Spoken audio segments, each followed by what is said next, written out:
Hello, everyone, and welcome back to Burst Talk. This is part 5 of 7 of my thoughts of what I saw at San Diego Comic-Con 2022. Today, we'll be talking about She-Hulk and Daredevil.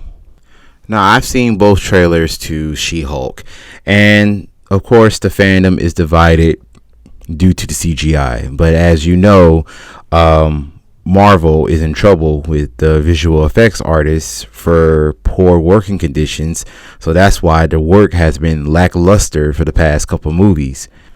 But if I can give my real humble biased opinion about it, CGI doesn't bother me that much. Like, visual effects don't bother me that much, as long as the story holds up. And I'm still going to watch the She-Hulk. And, you know, like I did with Loki and the Falcon and the Winter Soldier. And as soon as the episode comes out, I'm going to watch it. Because things were revealed that we're going to see a bit more surprises and a lot of cameos in She-Hulk. And it's funny that now that we got the first MCU character that's going to be doing fourth wall breaking. I know Ryan Reynolds, Deadpool, eventually will be in the MCU, but as of right now, that's why we got She-Hulk and Jennifer Walters. Now, I have a question to the comic heads out there. I'm sorry, comic book heads. Is that like a side effect of the blood transfusion that she got from Bruce, her fourth wall breaking?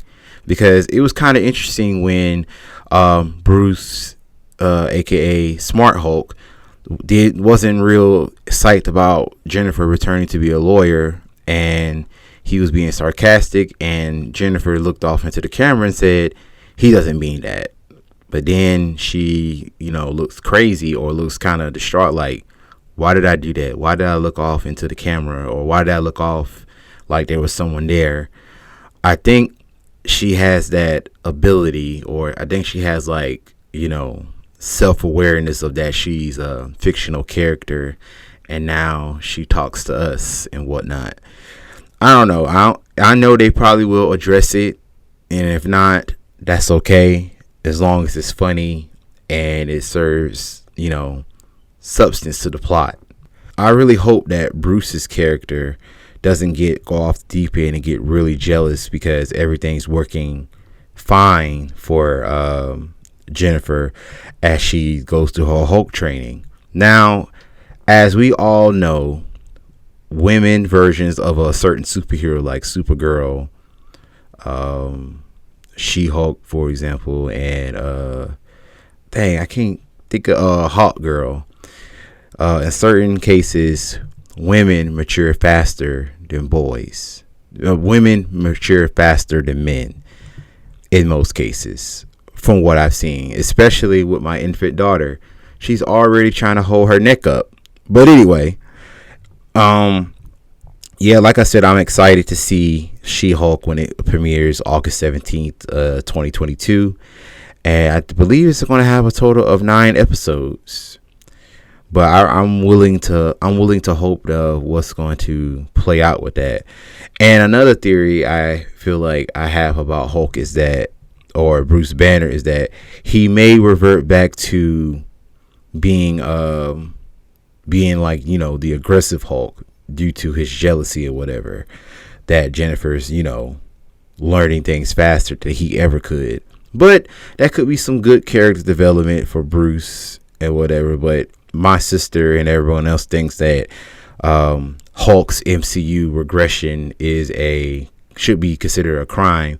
But it doesn't really bother me. I mean, it did bother me when Hulk didn't fight Thanos directly in Endgame, and that kind of bothered me. But anyway, at the end of the She-Hulk Comic-Con trailer, you see another hero flipping over her, and before it pans up to see who it is, the trailer cuts. But we all know who it is. It's Charlie Cox's Daredevil in his iconic red and yellow suit. But I heard people have gripes about that, saying that they don't want him to be in that suit. They want him to be in the regular suit, the red suit or whatever. But mind you, if they make season 3 of Daredevil from Netflix canon to the MCU. That means he had to change his suit up due to Bullseye taking his suit and masquerading as Daredevil. Daredevil is also set to appear in the Disney Plus series Echo, a character that was introduced way back in Hawkeye, leading up to his own rebooted, somewhat, Disney Plus series, Daredevil Born Again, with a total of 18 episodes. Charlie Cox's Daredevil will appear again in the animated Disney Plus series Spider-Man Freshman Year that will set to stream in 2024. Now, I know I haven't talked about Spider-Man Freshman Year yet because I'm hearing rumors going around saying that it is not canon to the MCU. So one question that I can ask about Spider-Man Freshman Year is why? Why make this series if you're not going to make it canon to the MCU? Like, it's just really asinine because Norman Osborn did not exist in the MCU, nor did Oscorp. So now y'all going to retcon some stuff to where is that this is going to be Spider-Man's MCU origin, or this is just going to be completely unrelated to where it's like, oh, we just feel like making another animated series for Spider-Man. I don't know. Let me know what you guys think. Now, going back to the plot of She-Hulk, I wonder how everything's going to play out because the general synopsis of this, she has to defend Abomination, the villain from the first Incredible Hulk movie, all the way back from 2008. And I guess she has to prove his innocence or prove his rehabilitation.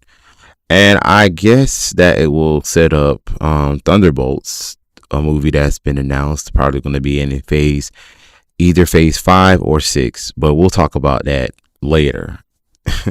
Also, I want to know, where in the MCU timeline does She-Hulk take place? Now, it could have took place after Shang-Chi or before Shang-Chi because Wong from all the Doctor Strange movies and other Avengers movies, he is set to appear in She-Hulk as well.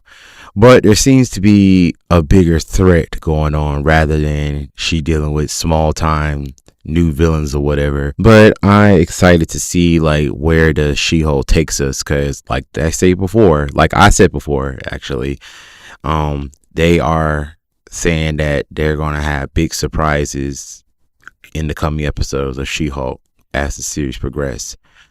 So I will hold more to that.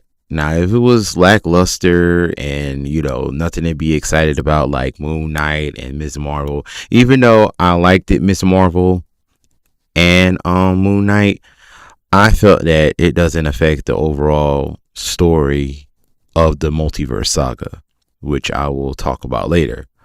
But that is pretty much all my thoughts on She-Hulk and Daredevil for today. Let me know in the comments what you guys think. Thank you guys for watching. Don't forget to like, subscribe, and share. And I will see you all next time.